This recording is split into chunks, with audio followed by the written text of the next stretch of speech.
Hi, welcome to the Blue Star Connection. I am Linda. I'm your host for this evening, and this evening's topic is the hero's journey. So you're going to hear a little bit about Joseph Campbell and mythology and Carl Jung and his archetypes. So when I first heard about the hero's journey as an adult, I realized that I had really known about it my whole life, that I had been recognizing it in books and movies and TV shows and real life experiences. It seemed really familiar, and it's a mythological framework for understanding life's journeys. It's a storyline that you can see happening over and over in your personal life and with your friends and your family and in society and the world and in the religious context and just in all kinds of situations. And it's a blueprint for change and growth. So Joseph Campbell wrote a book called The Hero with a Thousand Faces. That was in 1949. And in this study of myths, and he studied the archetypal hero, he said that there is the existence of something he called a monomyth, a universal pattern that is the essence of heroic tales in every culture. So this is the basic idea of the hero's journey. A hero ventures forth from the world of common day into a region of supernatural wonder. Fabulous forces are there encountered, and a decisive victory is won. The hero comes back from this mysterious adventure with the power to bestow boons on his fellow man. This template has been used many times by novelists and screenwriters. So Joseph Campbell's monomyth, or the hero's journey, it's divided into three main parts: departure or separation, initiation, and return. Across these three major parts, Campbell originally outlined 17 distinct mythological stages. 17, that's a lot. That's enough to make a book and a movie. Okay, so here they are. In the departure or separation part, we have the call to adventure. Destiny summons the hero, presenting a threat or challenge to the familiar world. Refusal of the call.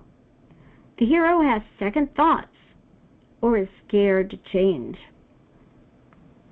Supernatural aid. A protective figure or mentor provides tools, advice, or magical backing. Crossing the first threshold. The hero steps out of their comfort zone and into the unknown field of adventure. Belly of the whale. The hero enters the zone of danger, signifying a final separation from their known self. Part 2 is initiation. The road of trials, a series of tests, tasks, or troubles that the hero must pass. The meeting with the goddess. The hero experiences unconditional love or a powerful sacred presence. Tests. Let's see. The woman as temptress. The hero faces temptations that threaten to pull them off their spiritual path. Atonement with the Father. The hero confronts and reconciles with the ultimate power or authority figure of their life. Apotheosis. The hero achieves a state of divine knowledge, peace, or higher realization. The ultimate boon. The hero achieves the goal of the journey, securing the treasure or elixir. Part 3. Return. Refusal of the return. Having found bliss, the hero hesitates to go back to the mundane world. The magic flight. The hero must escape with the treasure, sometimes through a high-stakes chase. Rescue from without. The hero needs outside help to return safely to the ordinary world. Crossing the return threshold. The hero brings the wisdom back across the division line into everyday life. Master of the two worlds. The hero gains the ability to pass back and forth between the ordinary and spiritual realms. Freedom to live. Understanding the passage of time and fate, the hero gains relief from the fear of death.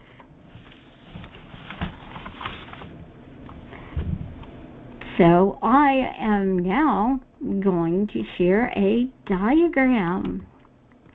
And so if this is interesting to you, I'm going to be reading what it says, and so you can take a screenshot of it. Let's see. And you'll have time as I read this. Let's see. Okay. So here we go.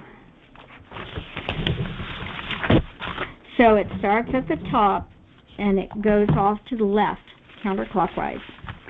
It says the 17 stages of the hero's journey.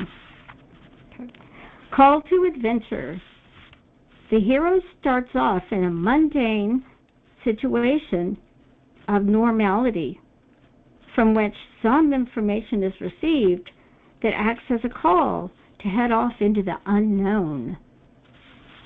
Refusal of the call. Often, when the call is given, the future hero refuses to heed it. This may be from a sense of duty or obligation, fear, insecurity, a sense of inadequacy, etc. Supernatural aid. Once the hero has committed to the quest, consciously or unconsciously, his or her guide and magical helper appears or becomes known. Crossing the first threshold. This is the point where the person actually crosses into the field of adventure, leaving the known limits of his or her world and venturing into an unknown and dangerous realm where the rules and limits are not known. Belly of the whale. The belly of the whale represents the final separation from the hero's known world and self. By entering this stage, the person shows their willingness to undergo a metamorphosis. Road of Trials. The Road of Trials is a series of tests, tasks, or ordeals that the person must undergo to begin the transformation. Often, the person fails one or more of these tests, which often occur in threes. Meeting with the goddess. This is the point where the person experiences a love that has the power and significance of the all-powerful, all-encompassing, unconditional love that a fortunate infant may experience with his or her mother. Temptation.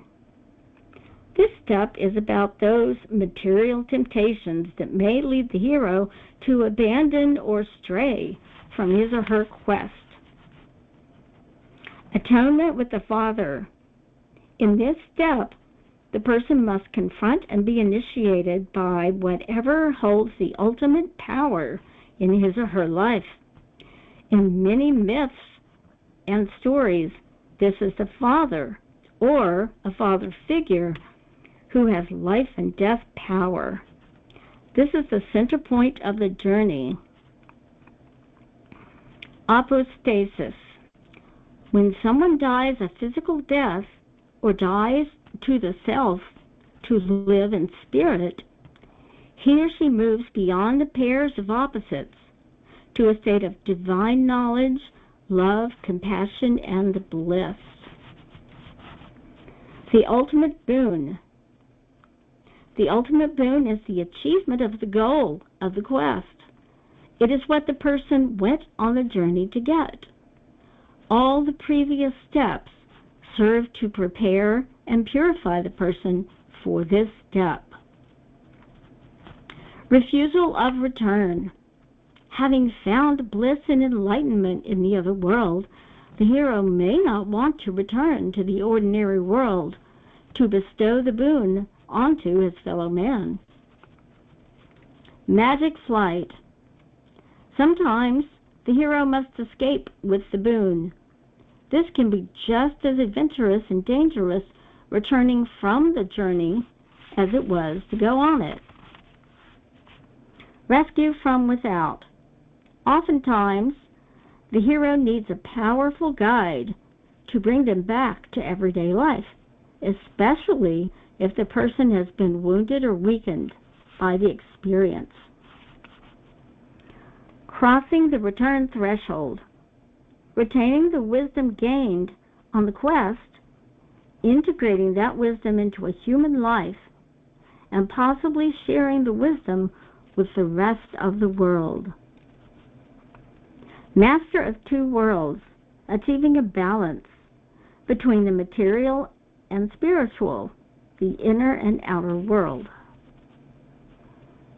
Freedom to live. Mastery leads to freedom from the fear of death, which in turn is the freedom to live. This is sometimes referred to as living in the moment, neither anticipating the future nor regretting the past.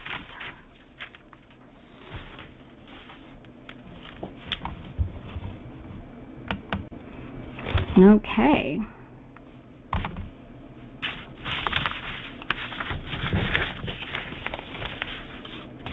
Let's see. I'm trying to turn my picture back on. There we go. Okay. So, 17 steps is a lot.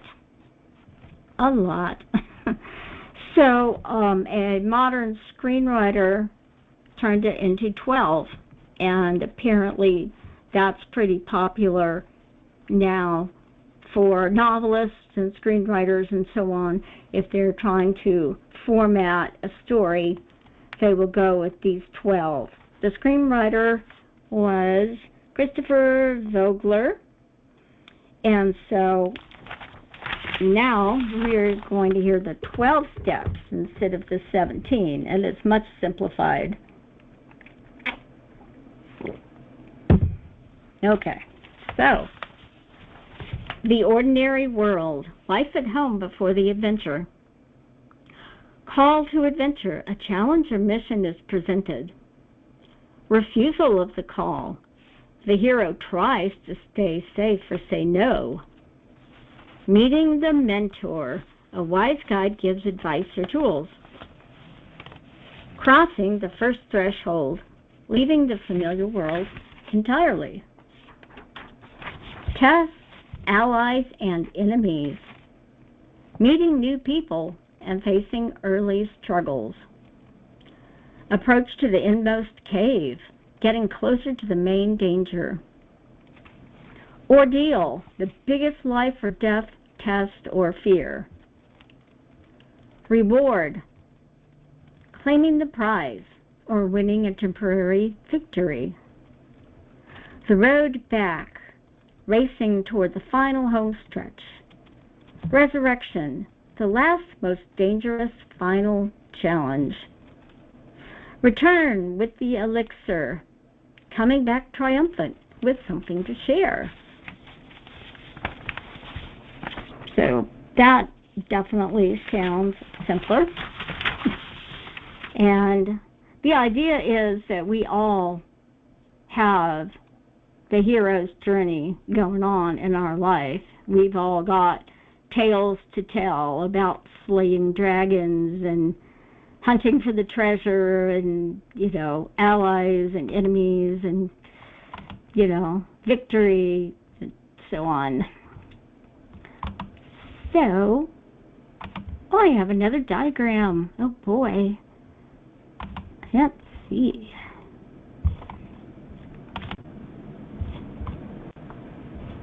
And we are here. Okay.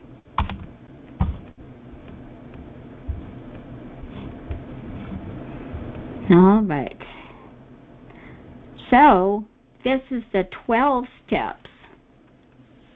And it's a lot easier to understand, and it's more psychological, I would say, with the parts on the outside about problems and solutions. So, again, take a screenshot if you like this. Okay. So this one starts with number 1 at the top, and it goes around clockwise. Ordinary world. Limited awareness of problem.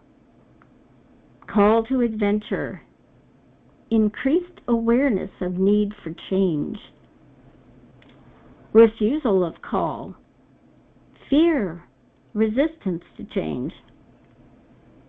Meeting the mentor. Overcoming fear. Crossing the threshold. Committing to change. Test allies and enemies. Experimenting with new conditions. Approach of inmost cave. Preparing for major change. Ordeal, death, and rebirth. Attempt big change. Feeling of life or death. Reward. Seizing the sword. Consequences of attempt. Acceptance of new life. Road back. New challenge and rededication. Resurrection. Final attempts. Last minute danger. Return with elixir. Mastery of problem. So, that one is a lot easier to understand. And I'm going to ask you later if you have examples in your own life of the hero's journey. So, Carl Jung is the one that actually started with the mythological idea of the hero's journey. And so Joseph Campbell studied his work and expanded on it. So, Carl Jung's therapy involved framing personal psychological struggles as a mythological hero's journey. It is a core concept in that he believed it helped patients heal by giving them profound meaning to their suffering. So here's how the hero's journey works in Jungian therapy. The process of individuation. Jung called the path to psychological wholeness individuation.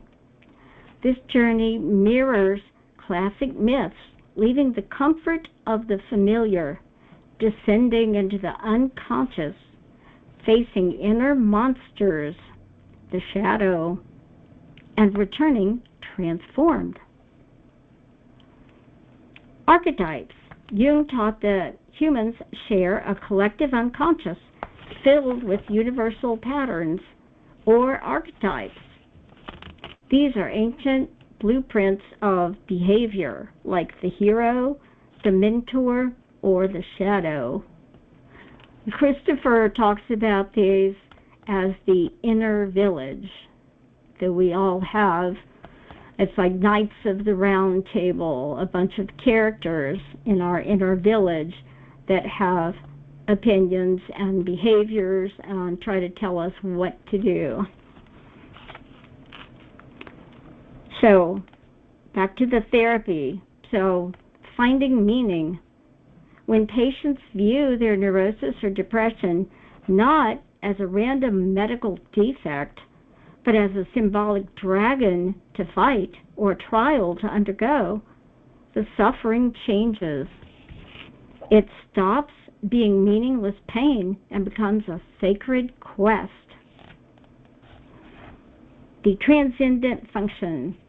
By connecting personal pain to timeless human myths, the ego steps back, allowing the deeper self to integrate and heal.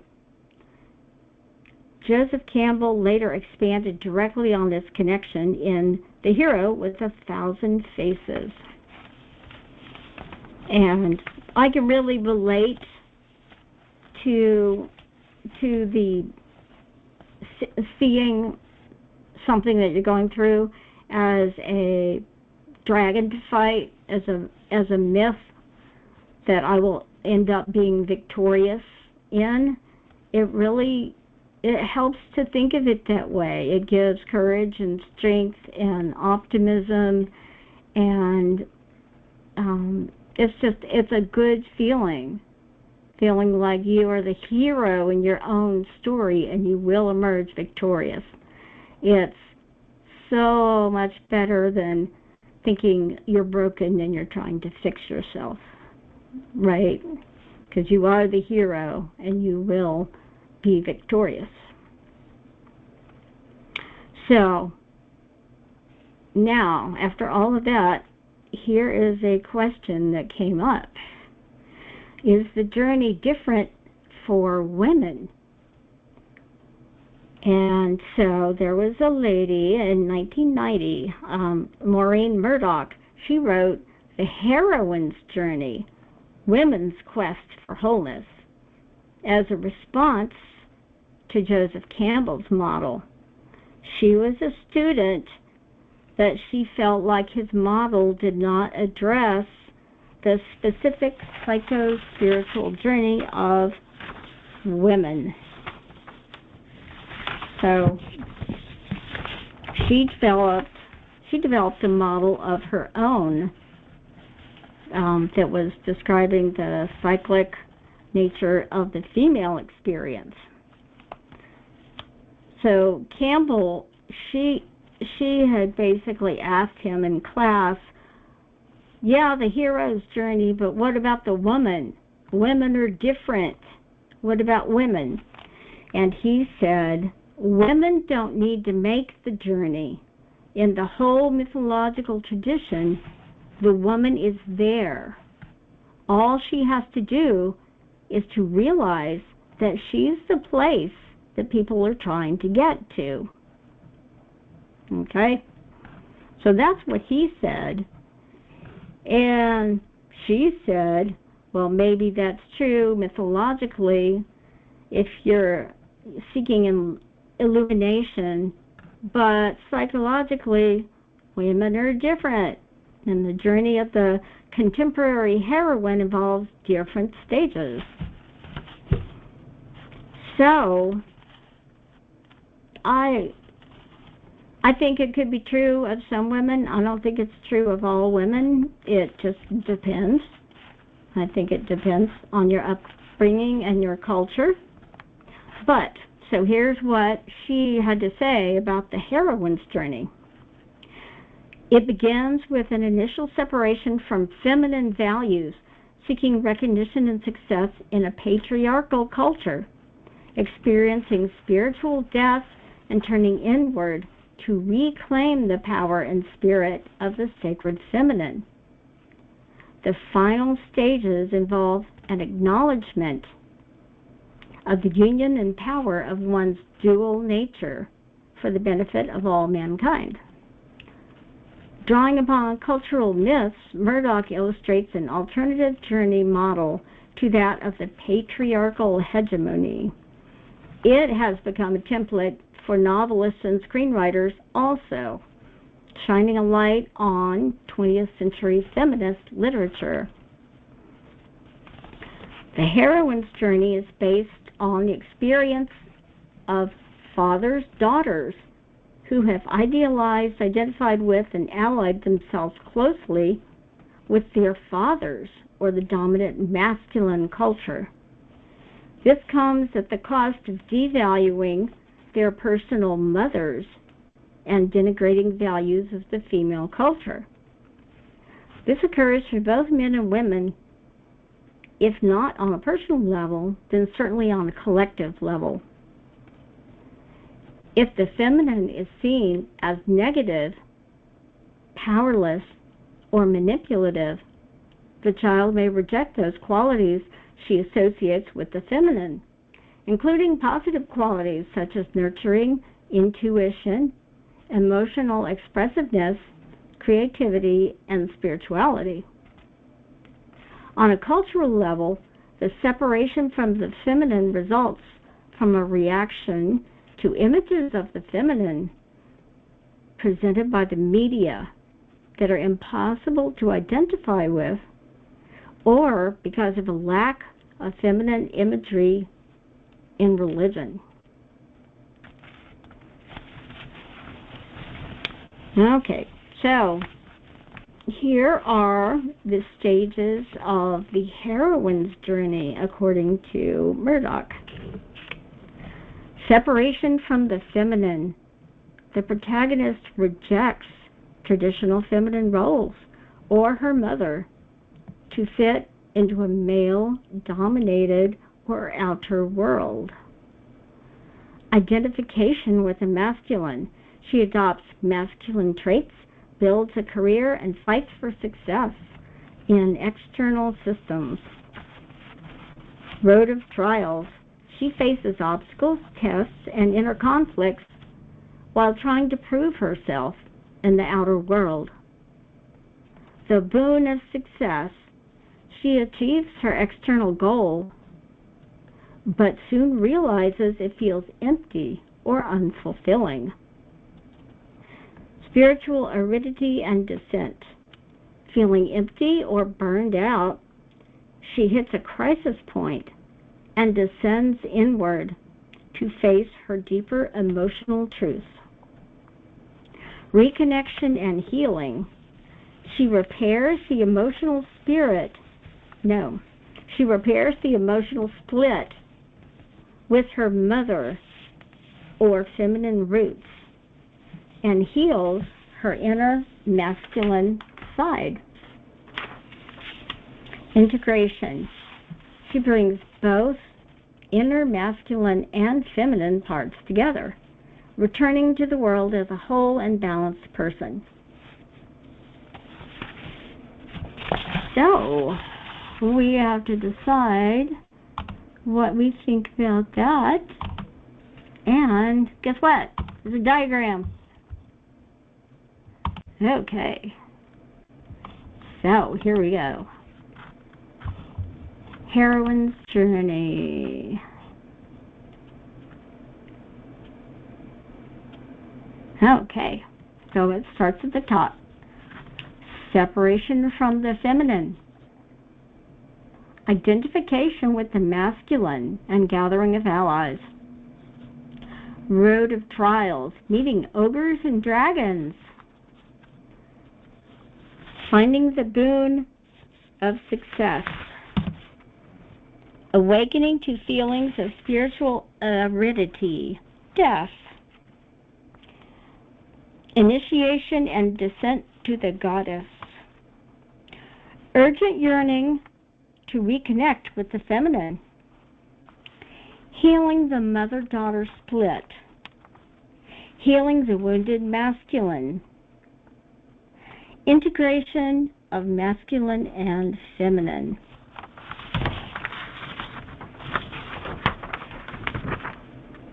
Okay. So, that's that. All right. Now we're going to get into a little bit about Carl Jung and his archetypes. This is our inner village. So they are universal, inborn models of people, behaviors, and personalities that live in the collective unconscious. The 4 core archetypes are the self, the shadow, the persona, and the anima animus. The self represents the unified whole of the psyche, driving a person toward growth and balance. The shadow holds the hidden, repressed, or unknown parts of the personality that a person often rejects. The persona acts as the social mask or public face a person wears to fit into the outside world. The anima animus represents the inner feminine image in men and the inner masculine image in women. So, in Carl Jung's psychology, the self is the total compass and ultimate wholeness of human psyche, uniting both the conscious mind and the vast unconscious. It is an archetype of order, balance, and integration that goes far beyond the conscious ego. The self includes everything a person is: conscious thoughts, hidden memories, the shadow, and collective archetypes. The ego is only the center of our conscious identity, whereas the self is the broader circle that contains the ego. The ego is subordinate to the self, much like a planet orbiting a sun. The self is both the starting point and the ultimate destination of individuation, the lifelong journey of becoming a psychologically complete and authentic human being. The shadow is the unconscious, repressed, or hidden part of the human personality that the conscious ego rejects.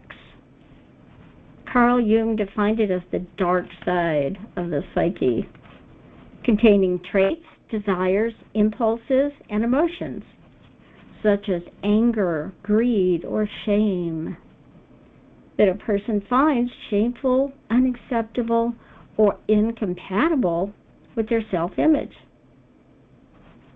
The shadow includes socially unacceptable or morally reprehensible tendencies, but can also contain positive or best qualities like creativity, vitality, or intuition.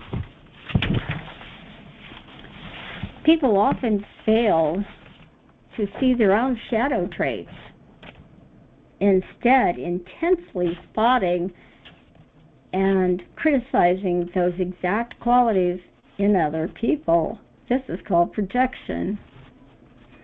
If ignored or denied, the shadow operates independently from the conscious mind, often acting out through sudden emotional outbursts, self-sabotage, or compulsive behavior. Jung believed that true psychological maturity requires acknowledging and integrating the shadow rather than pretending it does not exist. Shadow work is the deliberate practice of bringing these hidden aspects into conscious awareness to achieve greater personal authenticity and inner wholeness. The persona is the social mask or public face an individual presents to the world, derived from the Latin word for theatrical mask. It acts as a compromise between the ego and society, designed to make a specific impression and protect the inner self. It allows people to fit in, function smoothly, and meet societal expectations. It serves as a shield, hiding private vulnerabilities, true feelings, and raw impulses from public view. It includes professional titles, social status, and the behavioral styles appropriate to different settings. Problems arise when a person completely identifies with their mask and forgets who they are underneath. Believing one is the persona prevents deeper psychological development and the integration of the true self. Carl Jung also developed the concept of anima and animus. They are psychological archetypes representing the unconscious inner feminine side in men and the inner masculine side in women.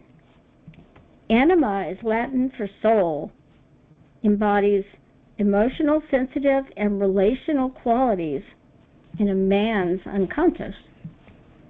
Animus is Latin for spirit and embodies assertive, logical, and independent qualities in a woman's unconscious. One integrates the anima and animus by recognizing their inner presence, withdrawing projections from other people, and learning to converse with them as guides to your unconscious. In Carl Jung's psychology, these archetypes, the feminine soul image in a man and the masculine spirit image in a woman, control you when ignored, but become wise inner companions when balanced. So a couple of steps to work with your anima or animus. These are some suggestions. Track your dreams.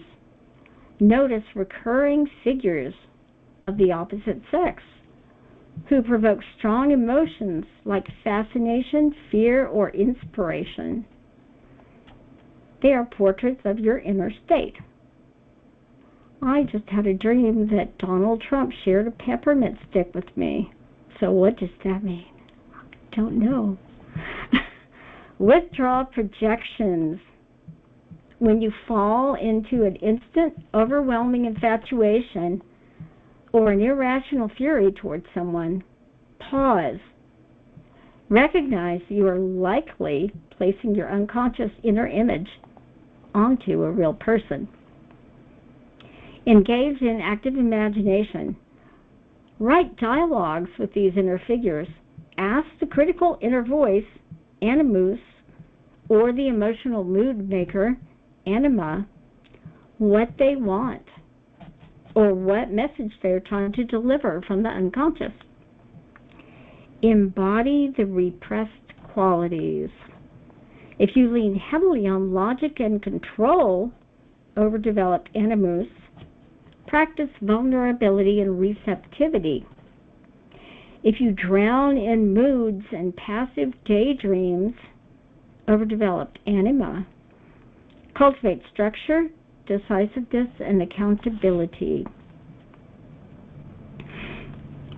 Other common archetypes that are often mentioned are the hero, who fights to prove worth and overcome threats. The trickster, who disrupts normal rules and brings chaos or clever changes. The mother-father act as primal, nurturing, or authority figures.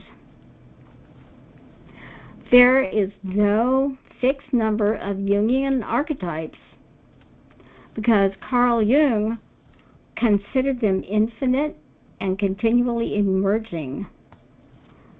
While popular culture often highlights a set of 12 modern character archetypes, Jung himself focused on a few core patterns and viewed the collective unconscious as having an unlimited number of potential symbols. So we're going to go over the 12 personality archetypes. These are what are most common. Okay, maybe not most common in actual truth, but most commonly listed and discussed. Okay, the innocent seeks happiness and safety, fears doing wrong or being punished. The explorer craves freedom and discovery, fears getting trapped or conformity. The hero wants to prove worth through brave acts, fears weakness. The caregiver desires to protect and nurture others, fears selfishness. The rebel or outlaw yearns for revolution and change, fears powerlessness. The lover seeks intimacy, love, and connection, fears being unwanted or alone. The creator strives to build things of lasting value, fears mediocrity. The jester lives for joy, fun, and the present moment, fears being boring. The sage searches for truth and knowledge, fears ignorance. The magician aims to make dreams happen and understand how things work. The ruler desires control, power, and stability, fears chaos. The orphan, or everyman, desires belonging and connection, fears standing out or being left behind. And guess what? I have a diagram. Okay, archetypes.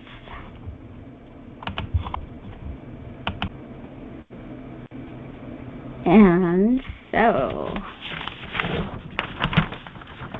I'll start at the top.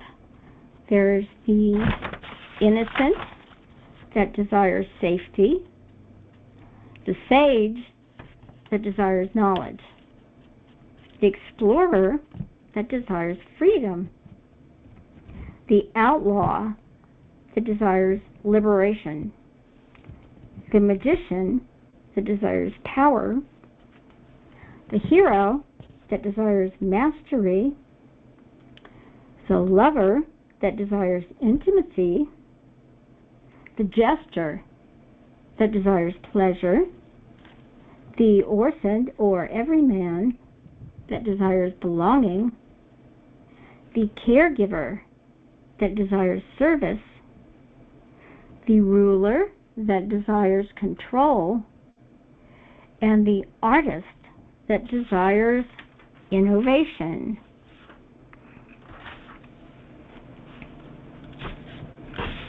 So I like these. I think these are interesting. I can see several of these things in me. And I imagine we all can. Okay, and let's see. So,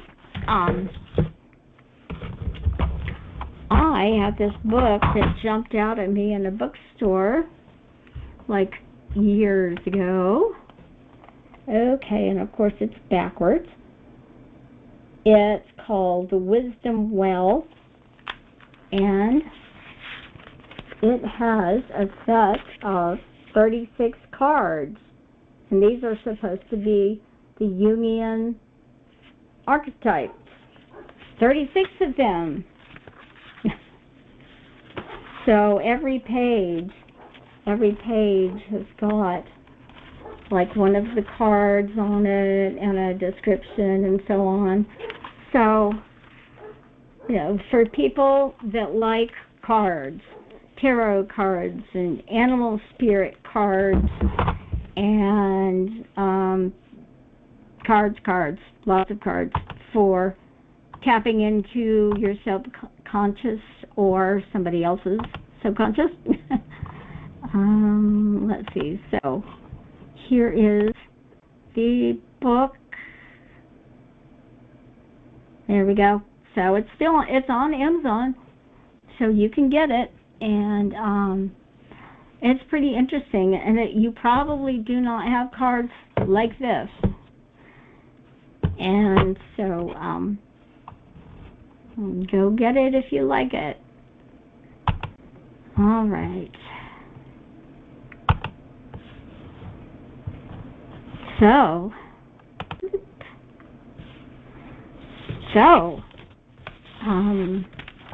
if somebody wants me to pull out these cards and draw one or two or three for you to see if there's a certain archetype that is trying to get your attention, I could do that. I have, books, movies, all of that. I mean, I'm sure you can think of a million stories that are about the hero's journey.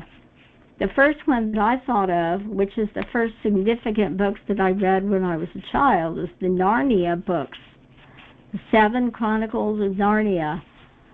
I related to those books so much, and I mean, they're all the hero's journey.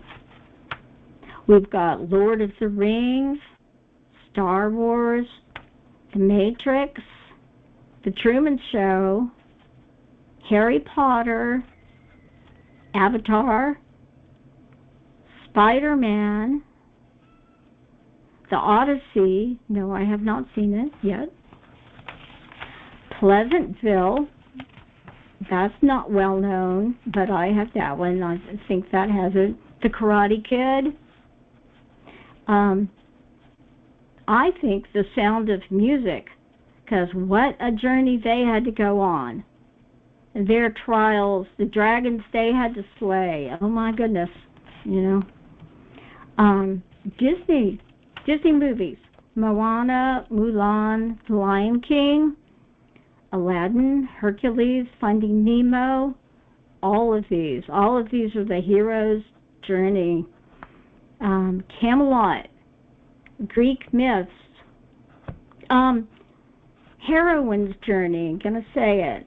So these are just movies that have women as the hero. The Wizard of Oz, obviously. The Hunger Games. Labyrinth. If you haven't seen Labyrinth, it's great. It's done by Jim Henson with the Muppets, the Muppet characters.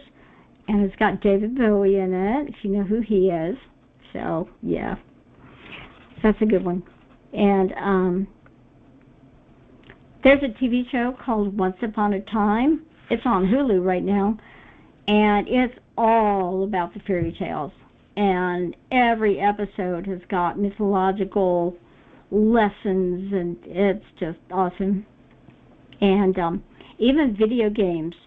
My son really liked the role-playing games, the fantasy games like Legend of Zelda and Final Fantasy. Those are all hero's journey. Again, hero's journey. So don't downplay all of the video games. Some of the fantasy ones are pretty enlightening. Okay. So, do we have questions or comments? Examples of the journey in your life? Opinions about, is it really different for women or only just depending on your upbringing? Can you feel archetypes at work in you, any kind of questions, any kind of comments. Love to hear them. And you can put them in the chat box if you don't want to speak out loud. Show the cards again, please. I can do that. Let's see.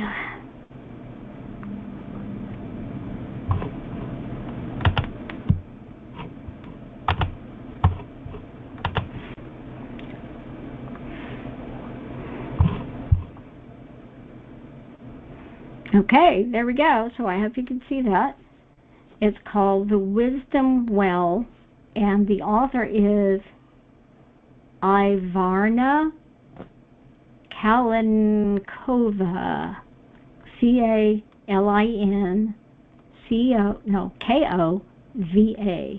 Kalinkova, written in 2003. The Wisdom Well. And it comes with the cards in it, 36 cards. So I don't know if the author just used her intuition to just come up with 36 things that she thought were very archetypy. I don't know that she got them from Carl Jung or where they came from, but hey, the cards for tapping into subconscious, you know, the more the better. So, okay, so, alrighty. So, any questions or comments?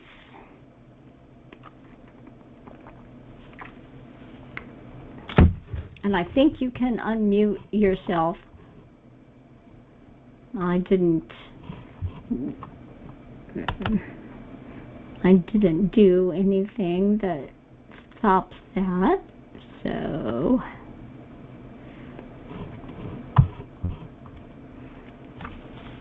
Linda, it's Sheila. Hi. Hi. Loving your podcast. Very cool. Thank you. I definitely can relate to the whole aspect of looking at life from being a female and going into a male business. In my case, I went into an area of business that was mostly men when I back in the day when I joined the workforce there, and it definitely probably less so now. Matter of fact, there's kind of a balance of how many ladies versus men work in the industry, but yeah, at the time it was mostly guys, and it was a little difficult to, you know, you're basically jumping into a role where you have to be, for lack of a better term, in your job more assertive, almost aggressive.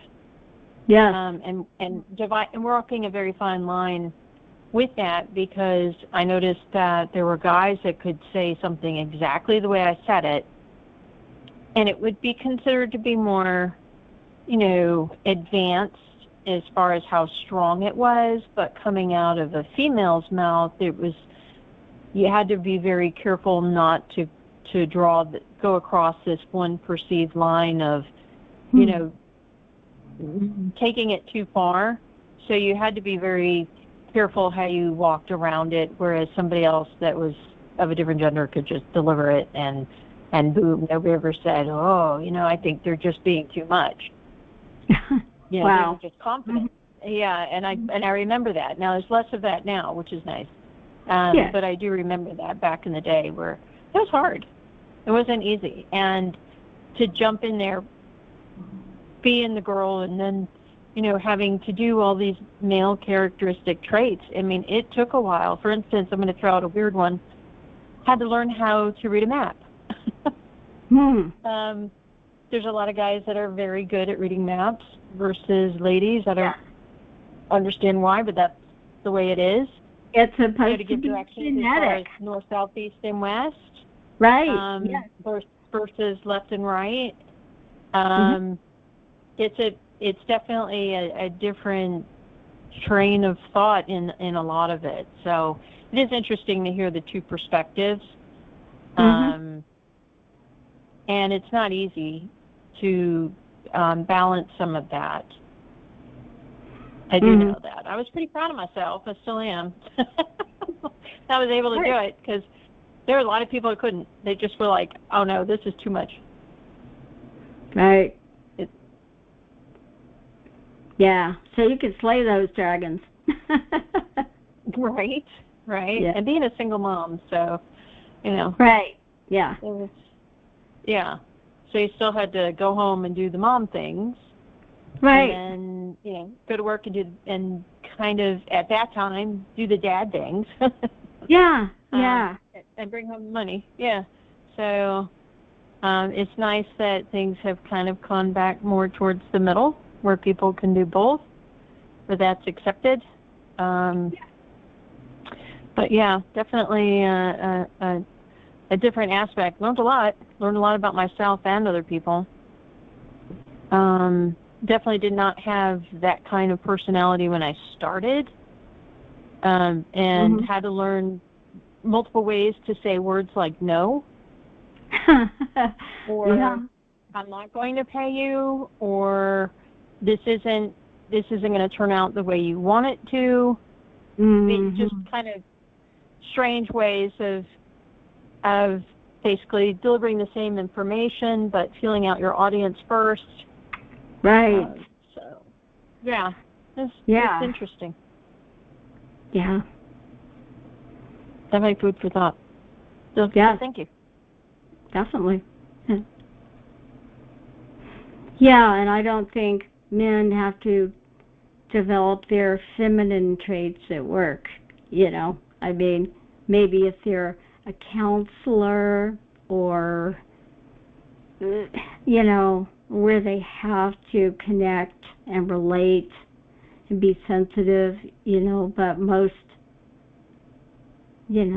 don't think most jobs necessarily require that of a man, right?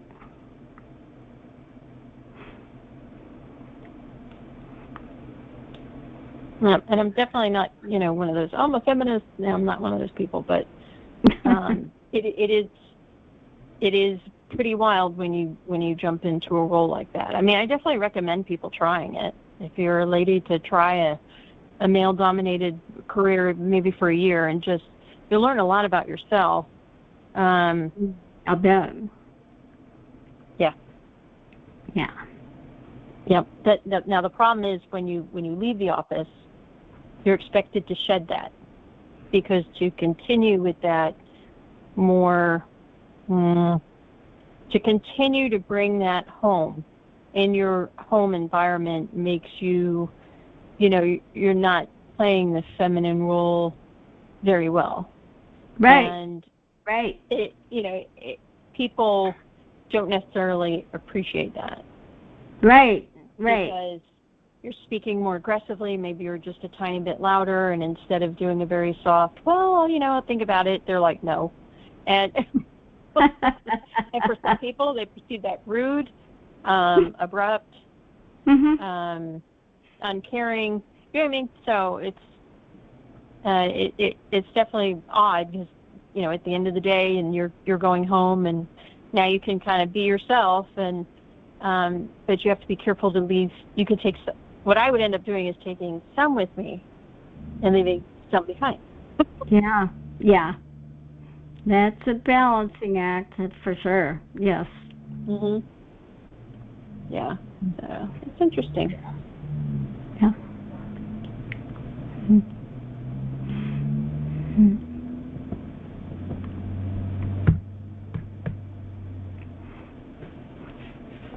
So why don't you, can you pull up a card that you think would reflect our conversation right there, to show us the dragon card? I guess it would be the dragon card, I would assume, but maybe not. Well, let me see. Okay, so I'm just gonna open them up and Maybe it would be the Fool card, the journey.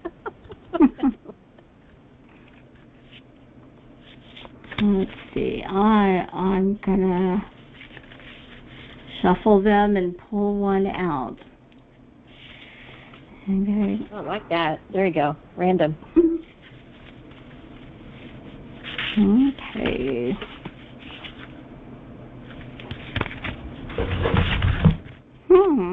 Okay.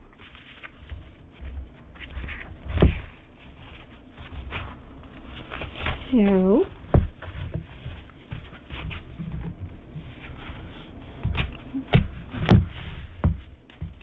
okay. Let's see.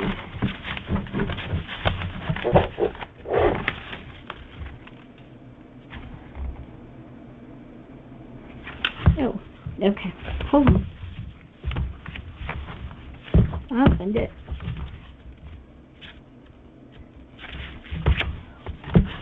Oh! Okay, so this one is called the Virgin/Whore. Okay. Let's see.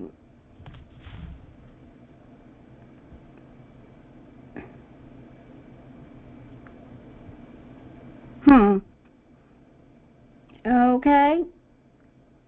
Excuse me, Linda? Yeah. What was that name of that card, please? Can you repeat that? It is. I was just kidding. The Virgin, the Whore. Okay. So it says,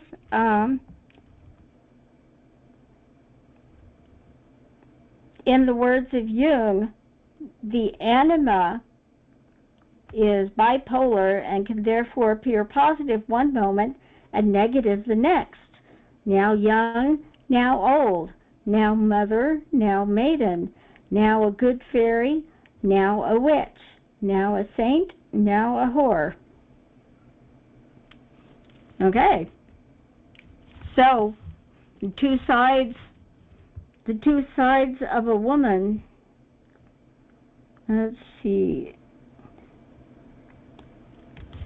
For a woman, this card is a sign that she needs to resolve aspects of the virgin whore inside herself. The reference may be to an emotional virgin who on some level remains always separate. Or the card may indicate an emotional whore who is selling her identity, her pride, and her strength. Okay. When men and women integrate these two halves, they can evolve. The woman will become a complete woman with all her power. The man will accept the totality of a woman and in doing so become whole himself. Okay. So, integrating the two sides of a woman. That's what I'm getting. That's interesting. That's awesome. Yeah. So,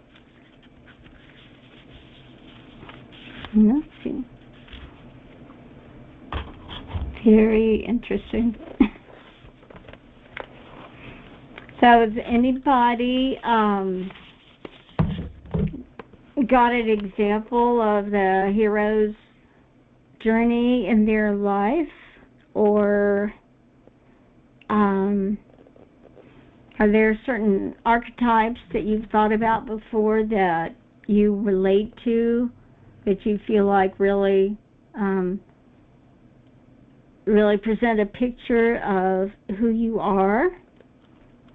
Or has anyone done what they call shadow work, which is, and I know Christopher says we don't need to analyze, dig deep and analyze all kinds of stuff from the past that we don't like, because what's the point in that? Just get over it.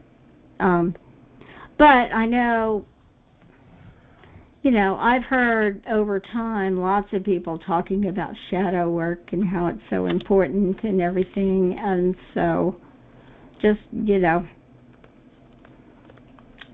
maybe there's a time and place for that, you know, because there's a lot of self-help techniques out there that, you know, maybe they're good for you at some point, and then you get past that and you don't need, you know, you don't think of yourself as broken, and so you don't look for things to fix anymore. So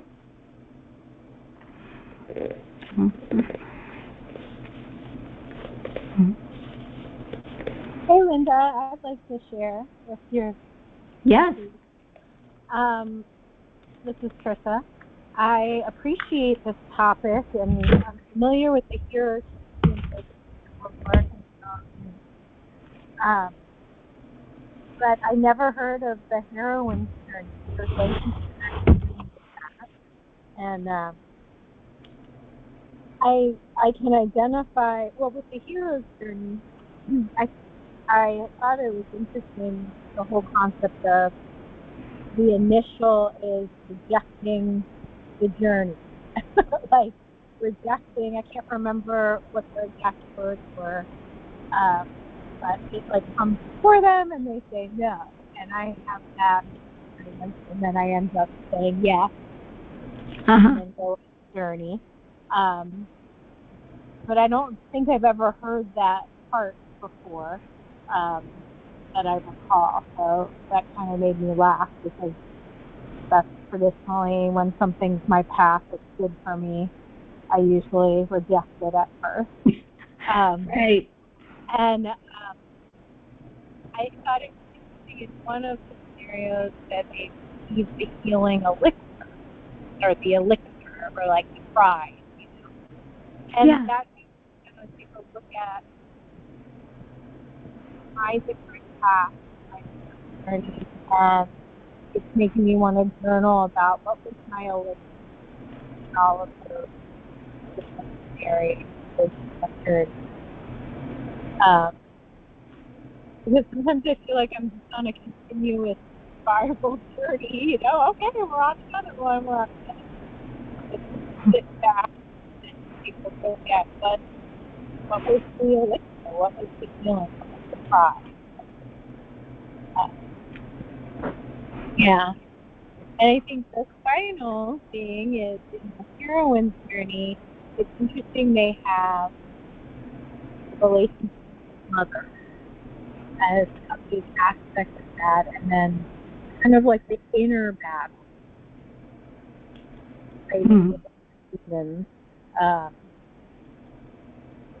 So, and that's true. That's true about me and my journey. And continuously, you know, looking at the relationship with my mom and how that threaded through my journey, and now that he's passed, but he still continues to be a part of, you know, and different aspects of me, that archetypes that I maybe like bringing forth, emerging, remind me of her, and then my reaction to that. No, I don't want to be like my mom in that way. You know, or Yeah. she was Yeah. really good at that. So thank you. A lot of contemplation, and I really just enjoy this topic. That's great. That's great. And if you want to draw a card for me, I would appreciate it. Sure. I think it's kind of funny you drew that card. The one that you just drew, of course. Yeah. Yeah, it's really interesting. It's like, But that, you know, that is an aspect of being a woman, is, you know, those two attributes. So. Okay. Let's see. Okay. Oh, wait, this is interesting. Okay. We'll see what this one is.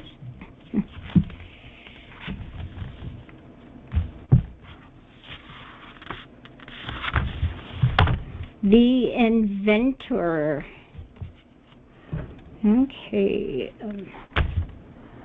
Originality, cutting edge, pioneering work in your field, building new systems, experimentation, eccentricity, inspiration, a brainwave, spark of a good idea, spirit of the future, something ahead of its time, and unpredictability.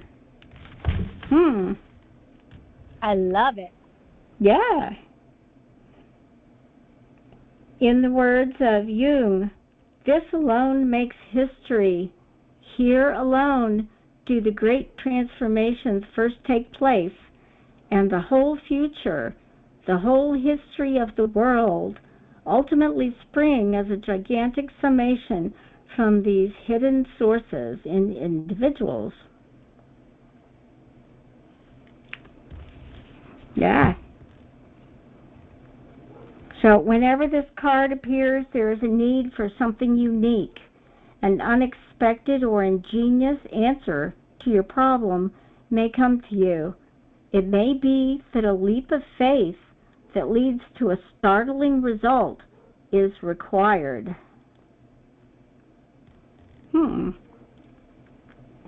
Okay. Wow. Thank Wow. you. Yeah. That's a powerful one. It is. It is. So I'll be expecting a lot. Yeah. Well, you are me.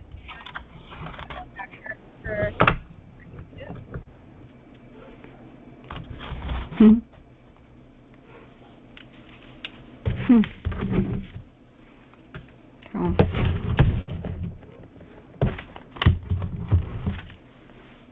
Really interesting.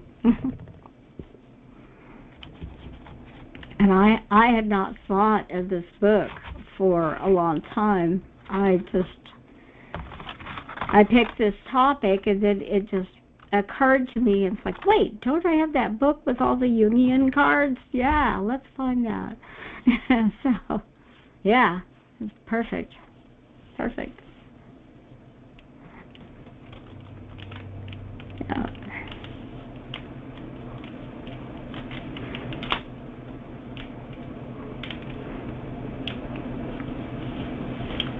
So, any more comments or questions? Let's see, I have one more tidbit here. Something that I did not know. It was Joseph Campbell that said, "Follow your bliss." I did not know that was him. That was in 1988, and it says. It became a cultural catchphrase after all of his interviews on TV with Bill Myers and PBS, and I've watched a couple of those about the power of myth. And so it was him that said, "Follow your bliss." And it says Campbell drew the concept from the Hindu idea of Sat Chit Ananda, being, consciousness, and bliss, treating Ananda, bliss, as a compass for spiritual alignment. He said that following this inner track puts you where you ought to be, allowing doors to open and connecting you with the right people naturally. So it means pursuing the deep sense of aliveness, purpose, and meaning that brings your authentic self to life. So that's his advice. Follow your bliss. Yellow Brick Road, I guess.